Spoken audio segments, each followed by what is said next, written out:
വിറപ്പിച്ച് ചെന്താമര. നെന്മാറ കൂട്ടക്കൊലക്കേസിലെ പ്രതി ചെന്താമര കുറ്റക്കാരനാണെന്ന് കോടതി കണ്ടെത്തി. പാലക്കാട് അഡീഷണൽ സെഷൻസ് കോടതിയാണ് ഇന്ന് ചെന്താമര കുറ്റക്കാരനാണെന്ന് കണ്ടെത്തിയത്. ഈ വരുന്ന 15-ാം തീയതി, അതായത് 2026 ജൂലൈ മാസം 15-ാം തീയതി വിധി പ്രഖ്യാപിക്കും. BNS 103(1) ഭാരതീയ ന്യായ സംഹിത 103(1) പ്രകാരം ഇയാൾ കുറ്റക്കാരനാണെന്നാണ് കോടതി കണ്ടെത്തിയത്. വധശിക്ഷ ലഭിക്കാം, ജീവപര്യന്തം തടവ് ലഭിക്കാം, ജീവപര്യന്തവും പിഴയും ലഭിക്കാം, വധശിക്ഷയും പിഴയും ലഭിക്കാം. അത്തരത്തിലുള്ള കുറ്റകൃത്യമാണ് ചെന്താമര ചെയ്തിട്ടുള്ളതെന്നാണ് കോടതി കണ്ടെത്തിയത്. ഇന്ന് കോടതിക്ക് മുന്നിലും ഇയാൾ വളരെ ധിക്കാരപരമായിട്ടാണ് പെരുമാറിയത്. നീതിന്യായ വ്യവസ്ഥയോട് ഇയാൾ ഇന്നും ധിക്കാരപൂർവ്വം പെരുമാറി. ഇന്ന് ജഡ്ജിയോട് ഇയാൾ പറഞ്ഞത്, തോന്നുന്നത് വേണമെങ്കിൽ എഴുതി വെച്ചു, തോന്നുന്നത് പോലെ വിധി പ്രസ്താവവും എഴുതി വെച്ചു, എനിക്കൊരു പ്രശ്നവുമില്ല എന്നാണ് പറഞ്ഞത്. ഞാൻ ഗാന്ധിയല്ല, ഒരു ചെകിട് കാണിച്ചാൽ മറു ചെകിട് കാണിച്ചു കൊടുക്കാൻ ഞാൻ ഗാന്ധിയല്ല എന്നാണ് ഇന്ന് കോടതിയിൽ ചെന്താമര പറഞ്ഞത്. വേണ്ടി വന്നാൽ ഇനിയും ഞാൻ ആൾക്കാരെ കൊല്ലുമെന്നും കോടതിയിൽ ചെന്താമര പറഞ്ഞു. ഒന്ന് ആലോചിച്ച് നോക്കുക, ഒരു കോടതിയിൽ കയറി ഒരു കൊലക്കേസ് പ്രതി പറയുകയാണ്, ഇനിയും ഞാൻ കൊല്ലാൻ തയ്യാറാണ് എന്നാണ് ഇന്ന് കോടതിയിൽ ഇയാൾ പറഞ്ഞത്. ഇനി എന്താണ് ചെന്താമരയുടെ കുറ്റകൃത്യം എന്ന് നമുക്കൊന്ന് പരിശോധിക്കുന്നത് നല്ലതായിരിക്കും. കാരണം ചെന്താമരയെ കുറിച്ച് അധികം ആർക്കും ഓർമ്മയുണ്ടാവില്ല അയാൾ ചെയ്ത കുറ്റം എന്താണെന്ന്. ഇയാൾ നെന്മാറ, പാലക്കാട് നെന്മാറ പോത്തുണ്ടി എന്ന് പറയുന്ന സ്ഥലത്ത് താമസിക്കുന്ന ഒരാളാണ്. അയാളുടെ വീടിന് എതിർവശത്താണ് ലക്ഷ്മി എന്ന് പറയുന്ന പ്രായമായ ഒരു സ്ത്രീ, ലക്ഷ്മിയുടെ മകൻ സുധാകരൻ, അയാളുടെ ഭാര്യ സജിത, മക്കൾ, ഇത്രയും പേരാണ് ചെന്താമരയ്ക്ക് എതിരെ താമസിക്കുന്ന ആൾക്കാർ. ചെന്താമരയുടെ അയൽക്കാർ ഇവരാണ്.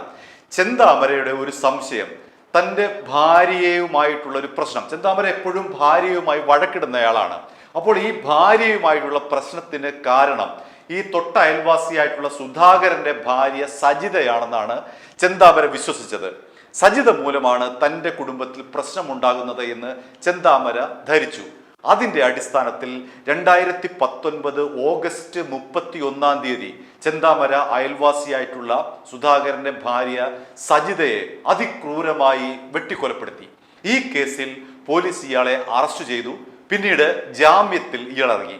2025 ജനുവരി 27-ാം തീയതി ജാമ്യത്തിലിറങ്ങിയ ചെന്താമര സുധാകരനെ വെട്ടിക്കൊന്നു. സുധാകരൻ നെന്മാറയിലേക്ക് പോകാൻ വേണ്ടി ബൈക്കിൽ നിൽക്കുക, വീടിന്റെ വാതക്കെ ബൈക്ക് സ്റ്റാർട്ട് ചെയ്ത് പോകാൻ തുടങ്ങിയപ്പോഴാണ് ചെന്താമര ചാടി വീണത്. ഇടം കൈയിലാണ് ചെന്താമര ഒരു കൊടുവാൾ പിടിച്ചത്, വലത് കൈയിൽ ഒരു വടിയും ഉണ്ടായിരുന്നു. ഈ കൊടുവാൾ കൊണ്ട് തുരുതുര വെട്ടി സുധാകരനെ കൊലപ്പെടുത്തി. സുധാകരന്റെ നിലവിളി കേട്ട് അമ്മ ലക്ഷ്മി ഓടി വന്നു. ആ അമ്മയെയും ഈ കൊടും ക്രിമിനൽ അവിടെ വെച്ച് തന്നെ വെട്ടിക്കൊന്നു. അങ്ങനെ ആദ്യം സുധാകരന്റെ ഭാര്യ സജിതയെ കൊന്നു. രണ്ടാമത് ജാമ്യത്തിലിറങ്ങി ഇയാൾ 2025 ജനുവരി 27-ാം തീയതി സുധാകരനെയും സുധാകരന്റെ പ്രായമായ അമ്മ ലക്ഷ്മിയെയും കൊന്നു. അങ്ങനെ 3 പേരെ, ഒരു കുടുംബത്തിലെ 3 പേരെ കൊലപ്പെടുത്തിയ കൊടും ക്രിമിനലാണ് ഈ ചെന്താമര. അവിടെ കൊണ്ടും തീർന്നില്ല. ഇയാൾ ഭീഷണി മുഴക്കിയത് തൊട്ടടുത്ത താമസക്കാരിയായിട്ടുള്ള പുഷ്പയുണ്ട്. പുഷ്പയാണ് ഈ കേസിലെ പ്രധാനപ്പെട്ട ഒരു സാക്ഷി. പുഷ്പയോട് പറഞ്ഞത്, ഇനി എന്നെ ജാമ്യത്തിൽ വിട്ടാൽ അടുത്തത് പുഷ്പയെയാണ് കൊല്ലുന്നത് എന്നാണ് പറഞ്ഞത്. അതോടുകൂടി പുഷ്പ അവിടെ വീട് വിട്ട് നെന്മാറയിൽ നിന്ന്, അതായത് പോത്തുണ്ടിയിൽ നിന്ന് പുഷ്പ രക്ഷപ്പെട്ടോടി. പുഷ്പ ദൂരെ എവിടെയോ അവരുടെ ബന്ധുവീട്ടിലാണ് താമസം. അങ്ങനെ നാടിനെ വിറപ്പിച്ച ഒരു കൊലയാളിയാണ് ഈ പറയുന്ന ചെന്താമര. ചെന്താമര പറയുന്നത്, കോടതിയോടക്കം പറയുന്നത്, എന്നെ ഇനിയും ജാമ്യത്തിൽ വിട്ടാൽ ഇനിയും ഞാൻ കൊല്ലുമെന്നാണ് പറയുന്നത്.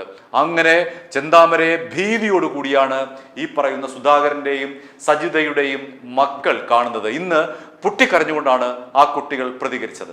അയാൾക്ക് തക്കതായിട്ടുള്ള ശിക്ഷ തന്നെ കിട്ടണമെന്നാണ് ഞങ്ങളുടെ ആവശ്യം. അയാൾക്ക് തൂക്കുകയർ തന്നെ കൊടുക്കണമെന്നാണ് ഞങ്ങൾ ആവശ്യപ്പെടുന്നത്. അയാളെ വേദനിച്ച് തന്നെ പരമാവധി ശിക്ഷ അയാൾക്ക് കിട്ടും. കോടതിയിൽ വെച്ചിട്ട് അയാൾ നല്ലപോലെ തൂക്കിക്കൊല്ലണമെങ്കിൽ കൊന്നോളം പറഞ്ഞിട്ടുണ്ട്. ഞങ്ങൾക്കും ഞങ്ങളുടെ അച്ഛമ്മയും എല്ലാവരും പോയി. അയാൾക്ക് തക്കതായിട്ടുള്ള ശിക്ഷ തന്നെ അയാൾക്ക് കൊടുക്കണമെന്നാണ് പറയുന്നത്. മറുപടി കേട്ട് പേടി തോന്നുന്നുണ്ടോ? നല്ലോണം പേടിയുണ്ട്. അയാൾക്ക് ഒന്നിനെയും പേടിയില്ല. അയാൾക്ക് തക്കതായിട്ടുള്ള ശിക്ഷ തന്നെ കൊടുക്കണം. കുറ്റപത്രം സമർപ്പിച്ച ശേഷം ഫെബ്രുവരി 23-ാം തീയതിയാണ് കോടതി ഈ കേസ് വിചാരണയ്ക്ക് എടുക്കുന്നത്. മെയ് 6-ാം തീയതി വിചാരണ പൂർത്തിയാക്കി. കോടതി ഈ കേസ് വിചാരണയ്ക്കെടുത്തപ്പോൾ തന്നെ ആദ്യമായി ഉന്നയിച്ചൊരു പ്രശ്നം, ഈ പ്രതിക്ക് മാനസികമായി എന്തെങ്കിലും പ്രശ്നമുണ്ടോ, ഇയാൾ മനോരോഗിയാണോ, ഇത് പരിശോധിക്കണമെന്ന് പറഞ്ഞു. അങ്ങനെ ഒരു സൈക്കോളജിസ്റ്റിന്റെ നേതൃത്വത്തിലുള്ള സംഘം പരിശോധിച്ചു. അതിൽ ഇയാൾക്ക് യാതൊരു തരത്തിലെ മാനസിക പ്രശ്നങ്ങളുമില്ല. അപ്പോൾ ഈ സൈക്കോളജിസ്റ്റിന്റെ റിപ്പോർട്ട് കോടതിക്ക് മുൻപാകെയുണ്ട്.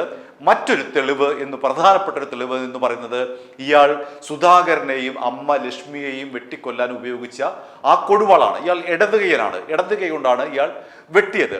ആ വെട്ടിയ കൊടുവാളിനകത്ത് ഇയാളുടെ DNA ഉണ്ടായിരുന്നു, ലക്ഷ്മിയുടെ DNA ഉണ്ടായിരുന്നു, അതേപോലെ സുധാകരൻ DNA ഉണ്ടായിരുന്നു. ആ DNA പരിശോധന പ്രോസിക്യൂഷന് തെളിവായിട്ട് കോടതിയുടെ മുന്നിൽ ഹാജരാക്കാൻ കഴിഞ്ഞു.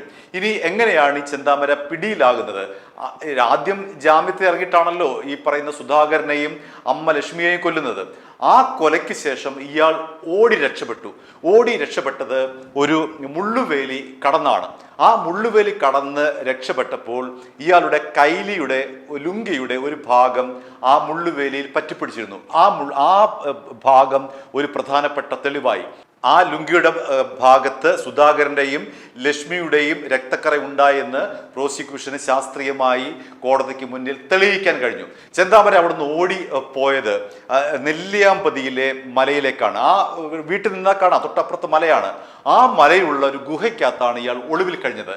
2 രാത്രിയും 2 പകലും ആ ഗുഹയ്ക്കകത്ത് ഇരുന്ന് ഇയാൾ വിശന്ന് പരവശനായി. വിശപ്പ് സഹിക്കാൻ വയ്യാതെയാണ് ചെന്താമര മലയിറങ്ങി വീട്ടിലേക്ക് വരുന്ന വഴിക്കാണ് നാട്ടുകാർ ഓടിച്ചിട്ട് ഇയാളെ പിടിച്ചതും പോലീസിൽ ഏൽപ്പിച്ചതും. പിന്നീട് പോലീസ് വളരെ തന്ത്രപൂർവ്വമാണ്, വളരെ ബുദ്ധിപൂർവ്വം ഇടപെട്ടു. ഇയാൾക്ക് ജാമ്യം നൽകിയാൽ ഇയാൾ വീണ്ടും കൊലപ്പെടുത്തുമെന്നാണ് പറഞ്ഞത്. പുഷ്പയടക്കം വീണ്ടും കൊലപ്പെടുത്തുമെന്ന് ഇയാൾ ഭീഷണിപ്പെടുത്തിയിരുന്നു. അതുകൊണ്ട് ഇയാൾക്ക് ജാമ്യം നൽകിയല്ലോ കോടതി. അഥവാ ജാമ്യത്തിൽ വിട്ടാൽ, നേരത്തെ ജാമ്യത്തിൽ വിട്ടപ്പോൾ നമ്മൾ കണ്ടതാണ് 2 പേരെ കൊന്നു.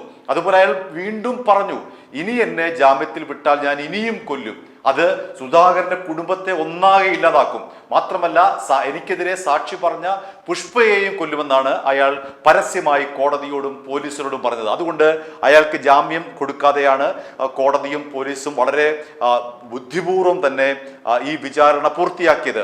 ഇന്ന് കോടതി കുറ്റക്കാരനാണെന്ന് കണ്ടെത്തിയിരിക്കുകയാണ്.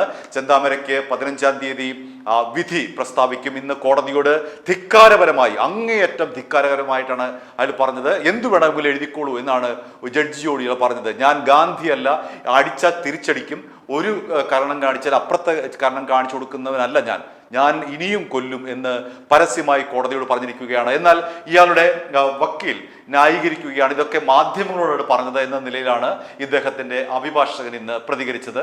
ആ പ്രതികരണം കാണാം. കഴിഞ്ഞ ഒന്നര വർഷമായിട്ട് ജയിലിൽ കഴിഞ്ഞ് മാധ്യമ വിചാരണ നേരിട്ട ഒരു പ്രതി കോടതിയിൽ തന്നെ തൂക്കിക്കൊല്ലാൻ വിധിച്ചോളൂ എന്ന് പറയുന്നതിന് വലിയ പ്രാധാന്യമൊന്നും ഞാൻ കരുതുന്നില്ല. മാത്രമല്ല, കോടതി തെളിവുകളുടെ വിശദാംശങ്ങളിലേക്ക് കടന്നിട്ടില്ല എന്നാണ് ഞാൻ കരുതുന്നത്. ഇത് പ്രോസിക്യൂഷന് കിട്ടിയ അപ്രതീക്ഷിതമായൊരു ലോട്ടറി എന്നതിനപ്പുറം മറ്റൊന്നുമില്ല. പക്ഷേ എന്തായാലും അത് പതിവുള്ളതല്ലല്ലോ. ഏതെങ്കിലും തരത്തിൽ അനുകമ്പ ഉണ്ടാക്കാൻ തന്നെ ശിക്ഷകൾ വേണമെന്നൊക്കെ ആവശ്യപ്പെടുന്നതിനോട് ശിക്ഷ തന്നെ സ്വയം വിധിക്കാണല്ലോ പ്രതി ചെയ്തത്. അത് മാധ്യമങ്ങളോടുള്ള പ്രതിയുടെ എതിർപ്പായിട്ടേ ഞാൻ കരുതുന്നുള്ളൂ. കോടതി ചോദിച്ചു, മാധ്യമങ്ങൾ ഇത്രയും കാലം പ്രതിക്കെതിരെ നെഗറ്റീവായിട്ടൊരു റിപ്പോർട്ടിംഗ് നടന്നതിൻ്റെ അടിസ്ഥാനത്തിൽ പ്രതിക്ക് മാധ്യമങ്ങളോട് അങ്ങേയറ്റം വെറുപ്പാണ്. ആ വെറുപ്പിന്റെ ഒരു പ്രതിഫലനം മാത്രമേ കാണിച്ചുള്ളൂ. അങ്ങനെ തന്നെയാണല്ലോ പറഞ്ഞത്. ജയിലിൽ മാധ്യമ വാർത്തകൾ കാണാനുള്ള എല്ലാ സംവിധാനവും സഹോദരിയുണ്ട്.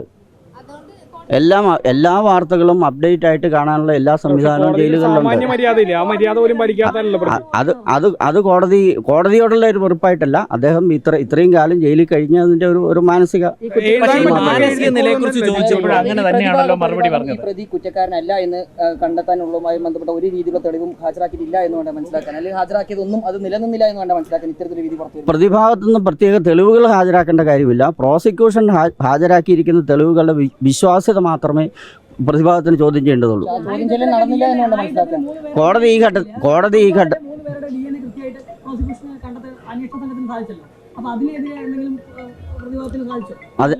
അതിനെ സംബന്ധിച്ച് ഈ ഘട്ടത്തിൽ ഞാൻ യാതൊരു പരാമർശവും നടത്തുന്നില്ല. കോടതി ആഴത്തിലുള്ള തെളിവ് പരിശോധന നടത്തിയിട്ടില്ല എന്ന് മാത്രമേ ഞാൻ കരുതുന്നു.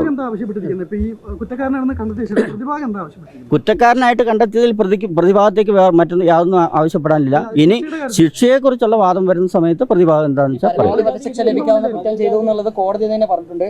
പ്രതിയാണെങ്കിൽ ആ വധശിക്ഷ തന്നോന്നും പറയുന്നു. ഇപ്പോൾ പ്രതിഭാഗം ഇനി എന്ത് പറയും? കൊലപാതക കുറ്റത്തിൽ വധശിക്ഷ അല്ലെങ്കിൽ ജീവപര്യന്തം ഇത് രണ്ടിലേതെങ്കിലും ഒന്നുള്ളൂ. അത് പരമാവധി ശിക്ഷ കൊടുക്കാവുന്ന കുറ്റം ചെയ്തതായിട്ട് തെളിഞ്ഞതായിട്ട് കണ്ടു എന്ന് കോടതി പറഞ്ഞു. അത്രയേ ഉള്ളൂ. ആ ശിക്ഷയെക്കുറിച്ച് പരമാവധി ശിക്ഷ കൊടുക്കണോ വേണ്ടിയോ എന്നുള്ളത് ഇനിയുള്ള വാദത്തിനെ അടിസ്ഥാനപ്പെടുത്തിയിരിക്കും.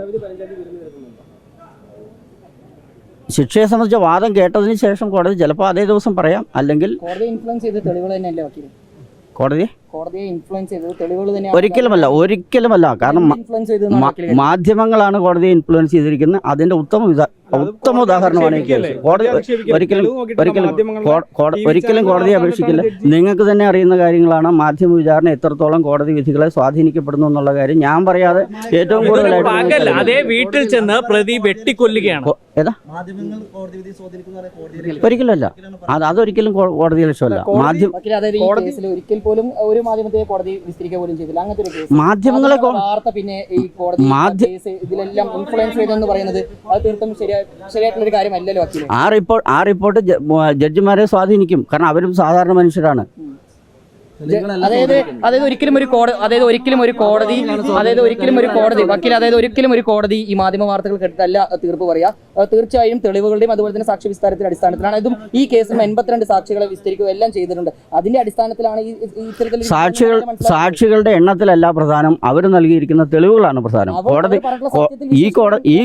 ഈ കോടതിയുടെ വ്യൂ ഇതാണ്.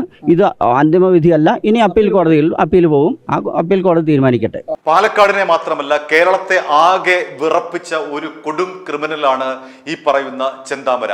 അയാളെ ജാമ്യത്തിൽ വിട്ടുകഴിഞ്ഞാലോ അയാളെ ഏതെങ്കിലും തരത്തിൽ ശിക്ഷാ കാലാവധിയുടെ ഇളവ് കഴിഞ്ഞാലോ അയാൾ തീർച്ചയായും വീണ്ടും കൊലപ്പെടുത്തും എന്ന് തന്നെയാണ് അയാളുടെ വാക്കുകളും പ്രവൃത്തികളും നമ്മളോട് സാക്ഷ്യപ്പെടുത്തുന്നത്. അത്തരത്തിലാണ് അയാൾ ഇടപെട്ടത്. അതുകൊണ്ട് എന്താണ് കോടതിയുടെ വിധി എന്ന് നമുക്ക് അറിയാൻ കഴിയില്ല. 2 ദിവസം കഴിഞ്ഞു കഴിഞ്ഞാൽ അത് അറിയാൻ കഴിയും. ഒന്നുകിൽ വധശിക്ഷ വിധിക്കാം. അപൂർവമായ കേസെന്നാണ് ഇന്ന് കോടതി പറഞ്ഞത്. അതുകൊണ്ട് ചെന്താമരയ്ക്ക് ഒരുപക്ഷെ വധശിക്ഷ ലഭിച്ചേക്കാം, അതല്ലെങ്കിൽ ജീവപര്യന്തവും പിഴയും ലഭിച്ചേക്കാം. അതിനായി കാത്തിരിക്കുക. എന്ത് തന്നെയായാലും ഈ കൊടും ക്രിമിനലിനെ ഒരു കാരണവശാലും പുറം ലോകത്തേക്ക് എത്തിക്കരുത്. എത്തിച്ചാൽ അയാൾ എല്ലാ പഴുതുകളും ഏതെങ്കിലും ഒരു പഴുത് ഉപയോഗിച്ചുകൊണ്ട് വീണ്ടും കൂട്ടക്കൊലപാതകം നടത്താനുള്ള എല്ലാ സാധ്യതയുമുണ്ട്. അയാൾ പറയുന്ന വാക്ക് പാലിക്കുന്നവനാണ്. ഞാൻ ഇനിയും കൊല്ലുമെന്നാണ് ഇന്ന് കോടതിയിൽ പറഞ്ഞത്. അതുകൊണ്ട് അയാൾ ഏതെങ്കിലും തരത്തിൽ 1 മണിക്കൂറെങ്കിലും 1 മിനിറ്റെങ്കിലും പുറത്തു വന്നാൽ അയാൾ അത് ചെയ്യുമെന്നുള്ള കാര്യം ഉറപ്പാണ്. അതുകൊണ്ട് അയാളെ തുറുങ്കിൽ അടയ്ക്കുക, അല്ലെങ്കിൽ തൂക്കിക്കൊന്ന് ആ ശല്യം ഒഴിവാക്കുക എന്ന് മാത്രമേ നമുക്ക് പൊതുസമൂഹത്തിന് പറയാൻ കഴിയുകയുള്ളൂ. i2i News, an eye for truth. i2i News subscribe ചെയ്തിട്ടില്ലാത്തവർ ഇപ്പോൾ തന്നെ സബ്സ്ക്രൈബ് ചെയ്യുക. നോട്ടിഫിക്കേഷൻ ലഭിക്കുവാൻ ബെൽ ബട്ടണും അമർത്തുക.